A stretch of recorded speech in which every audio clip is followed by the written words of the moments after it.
जून 1975 यह दिन भारत के लोकतांत्रिक इतिहास में एक काले अध्याय के तौर पर दर्ज है। तत्कालीन प्रधानमंत्री इंदिरा गांधी ने 24 जून की रात 12 बजे से संपूर्ण देश में आपातकाल लागू कर दिया। उस समय फखरुद्दीन अली अहमद राष्ट्रपति हुआ करते थे। उन्होंने बिना कैबिनेट की संस्तुति के सिर्फ इंदिरा गांधी के कहने पे आपातकाल के दस्तावेजों पे हस्ताक्षर कर दिया। भारत का संविधान आर्टिकल 352 के तहत राष्ट्रपति को यह अधिकार देता है कि किन्हीं विशेष परिस्थितियों में वो आपातकाल की घोषणा कर सकते हैं। किंतु 1975 में जो आपातकाल इंदिरा गांधी ने भारत में लगाया था, उसके पीछे कोई इंटरनल सिक्योरिटी या कोई ऐसी आर्थिक समस्या देश में नहीं थी, बल्कि इंदिरा गांधी की स्वयं की महत्वाकांक्षा थी। आपातकाल वैसे तो 25 जून 1975 को लगा था, लेकिन इसकी नींव उससे काफी पहले पड़ चुकी थी। बात शुरू होती है 1971 के लोकसभा चुनाव से। 1971 में लोकसभा के चुनाव हुए। इंदिरा गांधी रायबरेली की सीट से चुनाव लड़ रही थी। उनके खिलाफ राजनारायण मेन लीडर थे, जो कि चुनाव में उतरे थे। उस चुनाव में राजनारायण हार गए और इंदिरा गांधी ने भारी बहुमत से चुनाव जीत लिया।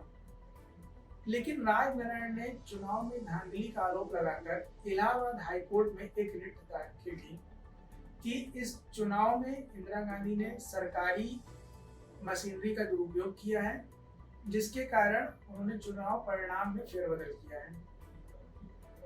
उस पर काफी लंबे वक्त तक सुनवाई हुई और 12 जून 1975 को इलाहाबाद हाईकोर्ट के तत्कालीन न्यायाधीश जगमोहन लाल सिन्हा ने यह फैसला सुनाया कि इंदिरा गांधी ने उस चुनाव में सरकारी मशीनरी का दुरुपयोग किया था और वह चुनाव उन्होंने अवैध घोषित कर दिया। जिसके बाद उन्होंने इंदिरा गांधी को अगले 6 साल तक चुनाव लड़ने पर रोक लगा दी और इस फैसले से इंदिरा गांधी पे इस्तीफे का दबाव पड़ने लगा। लेकिन इंदिरा गांधी ने इस्तीफा नहीं दिया और वो मामले को लेकर सुप्रीम कोर्ट चली गई। सुप्रीम कोर्ट में 24 जून को इस मामले का फैसला आया।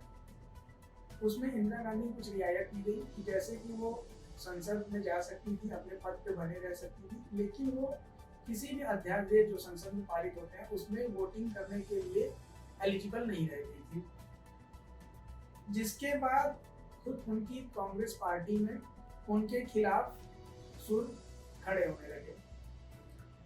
अब इंदिरा गांधी के कुछ करीबी मित्र, शुभचिंतक और राजनीतिक सलाहकार थे, जिसमें कि वेस्ट बंगाल के तत्कालीन मुख्यमंत्री सिद्धार्थ शंकर रे, आर.के. दमन, देवकांत बरुआ जो कि उस टाइम कांग्रेस के अध्यक्ष थे, और खुद उनके बेटे संजय गांधी थे। इन लोगों ने इंदिरा गांधी को ये सुझाव दिया कि वो इस्तीफा देने के बजाय देश में आंतरिक आपातकाल लागू कर दें, जिससे कि उनकी पोजीशन भारतीय राजनीति में और मजबूत हो और जो विरोधी दल या फिर जो भी कि ऐसे नेता थे जो कि इंदिरा गांधी के खिलाफ आवाज उठा रहे थे, या फिर कांग्रेस पार्टी के अंदर भी ऐसे कुछ नेता थे जिसमें कि चंद्रशेखर प्रमुख थे जो बाद में भारत के प्रधानमंत्री भी बने, तो उनके स्वर को दबाया जा सके।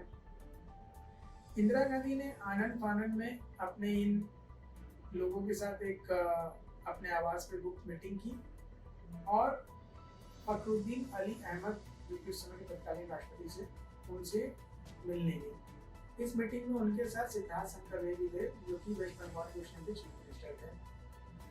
फखरुद्दीन अली अहमद को उन्होंने भरोसे में लिया और बिना अपने कैबिनेट में किसी को सूचना दिए, चाहे वो उस टाइम के तत्कालीन गृह मंत्री ब्रह्मानंद रेड्डी रहे हो या फिर कानून मंत्री एच.आर. गोखले, इन लोग को बिना सूचित किए उन्होंने आपातकाल के दस्तावेज पे फखरुद्दीन अली अहमद से हस्ताक्षर करवा दिए, जिसके बाद 24 जून की रात 12 बजे से इस देश में आपातकाल लागू हो गया। इसकी जानकारी खुद गृह मंत्री को 25 जून की सुबह 6 बजे कैबिनेट की मीटिंग हुई। उस समय जो खुफिया एजेंसी के प्रमुख थे या फिर जो गृह सचिव थे, उन तक को इसकी जानकारी नहीं थी कि देश में आपातकाल लागू हो चुका है।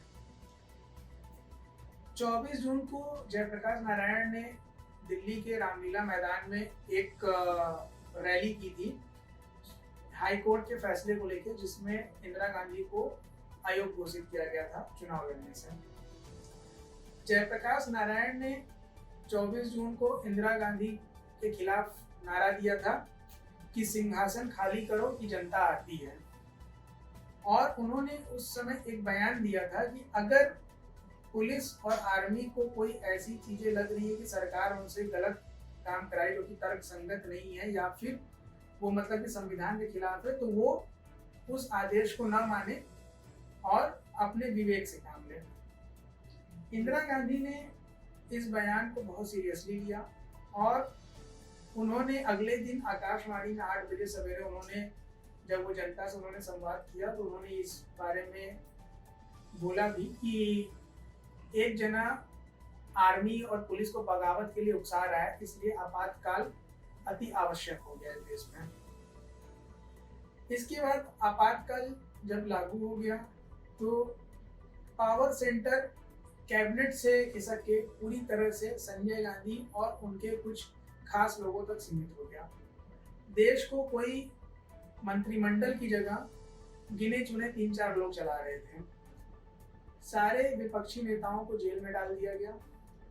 24 जून की रात को ही सारे प्रमुख अखबारों के दफ्तरों की लाइट काट दी गई ताकि अगले दिन मतलब कि अखबार न छप सके। हाई कोर्ट को आदेश जारी कर दिया है कि कल से हाई कोर्ट के दरवाजे नहीं खुलेंगे। जब इसकी सूचना रात को सिद्धार्थ शंकर रे को मिली गृह सचिव के द्वारा, आर.के. धवन जी के द्वारा, तो वो भागे भागे इंदिरा गांधी के पास पहुंचे।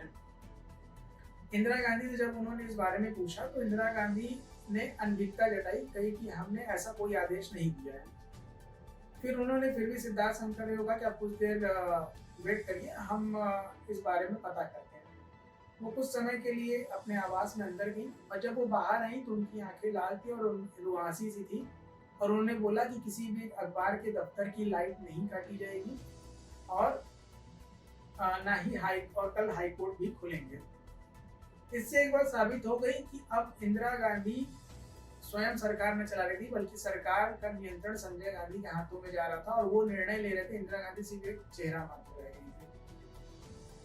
अगले दिन हाई कोर्ट तो खुले, लेकिन चूंकि काफी लेट तक अखबार के दफ्तरों की लाइट गायब थी तो कई अखबार छप ही नहीं पाए। इक्का दुक्का अखबार है और उनको भी कोई जानकारी नहीं थी कि मतलब इमरजेंसी लग चुकी है क्या है, तो वो एक नॉर्मल जैसे उनकी खबरें थी वैसी रही। उसके बाद अगले 21 महीनों तक 25 जून 1975 से लेके 21 मार्च 1977 तक देश में आपातकाल लागू रहा, जिसमें सभी बड़े राजनीतिक दलों के सभी बड़े छोटे नेता जेल में घूस दिए गए। एक बहुत ही असंवैधानिक कानून उस समय बनाया गया जिसको मीसा कहा जाता है। उस कानून के तहत किसी की गिरफ्तारी अगर होती थी तो उसको जमानत का भी अधिकार नहीं था और वो 2 साल 1.5 साल तक जेल में ही पड़े पड़े वो लोग सड़ते रहे।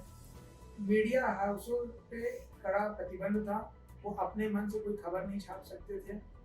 कोई भी खबर छपने के पहले सरकार द्वारा उसकी मॉनिटरिंग की जाती थी और सरकार जैसा चाहती थी वैसे ही छपते थे। जो इस आदेश की अवहेलना करता था उनको भी जेल में डाल दिया जाता था। पुलिस निरंकुश हो चुकी थी, जिसको जहां जब मन होता था उठा लेती थी और जेल में ठूस देती थी।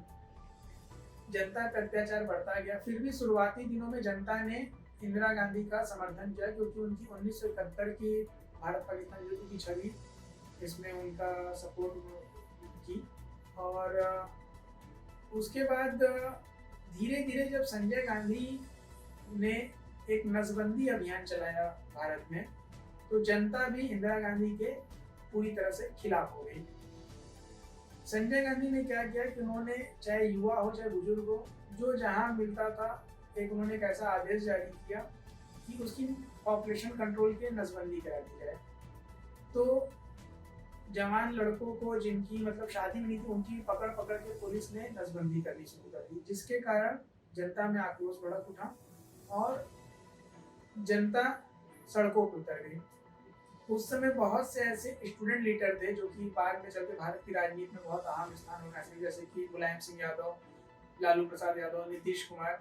इन लोगों ने कमान संभाली और ये जनता के सामने एक युवा नेता के तौर पे हो गए। इसी तरह से घटनाक्रम 21 महीनों तक चलता रहा। 1977 में इंदिरा गांधी को उनके शुभचिंतकों ने और खुफिया एजेंसियों ने ये सूचना दी और ये सजेशन दिया कि अगर आप अभी चुनाव में जाती हैं तो आपकी पूर्ण बहुमत फिर से सरकार आ जाएगी और आप अपने हिसाब से सारी चीजें आगे कर सकती हैं। इंदिरा गांधी ने उनकी बातों पर यकीन करते हुए 21 मार्च 1977 को अचानक इमरजेंसी हटा ली और भारत में आम चुनावों की घोषणा कर दी। लेकिन इंदिरा गांधी का ये दाव उल्टा पड़ा और उस चुनाव में कांग्रेस पार्टी की बुरी तरह हार हुई और मोरारजी देसाई के नेतृत्व में जनता पार्टी ने केंद्र में सरकार स्थापित की, जिसके बाद अगले 3 साल तक इंदिरा गांधी को कई मुकदमों को झेलना पड़ा। उनको कुछ दिन जेल की भी हवा खानी पड़ी। संजय गांधी का पूरा राजनीतिक करियर उसके बाद चौपट हो गया। बाद में संजय गांधी की रहस्यमयी मौत भी हो गई और इंदिरा गांधी का पूरा ताना बाना बिखर गया। इस इमरजेंसी की घटना से, जो कि आज से 45 साल पहले देश में हुई, एक चीज ये साबित होती है कि एक मजबूत विपक्ष की हर समय भारत की राजनीति में आवश्यकता है। वर्तमान समय में क्या हो रहा है, अभी भारतीय जनता पार्टी और नरेंद्र मोदी के खिलाफ कोई भी विपक्षी दल बोलने की हिम्मत नहीं जुटा पा रहा है और उनकी किसी भी नीति का मजबूती से कोई विरोध नहीं कर पा रहा है। हाल फिलहाल में जैसे पेट्रोल और डीजल के दामों को अगर देखा जाए तो वो लगातार बढ़ रहे हैं और ऑलमोस्ट सेम हो गए हैं। 78 रुपये 79 रुपये के आसपास उनका रेट हो चुका है, जबकि अंतर्राष्ट्रीय बाजार में अभी भी क्रूड ऑयल की कीमत काफ़ी कम है। यही घटना अगर हो सकता है कि कांग्रेस पार्टी के समय होती तो भाजपा अभी तक सड़कों पे बवाल काट रही होती। लेकिन अभी हमारा विपक्ष इतना कमजोर हो चुका है तो किसी भी प्रकार से सरकार को घेरने में असफल सिद्ध हो रहा है। ये कहीं ना कहीं एक स्वस्थ लोकतंत्र के लिए घातक है और आपातकाल से सबक लेते हुए, जो कि 1975 में आज से ठीक 45 साल पहले देश को झेलना पड़ा था, भारत की जनता को और भारत के विपक्षी दलों को इस पे विशेष ध्यान देने की जरूरत है कि विपक्ष को भी वो उतना ही मजबूती प्रदान करें जितना कि वो सत्ता पक्ष को लेकर करते हैं। नहीं तो वह दिन दूर नहीं कि भारत में फिर से आपातकाल या फिर तानाशाही युग की शुरुआत हो सकती है।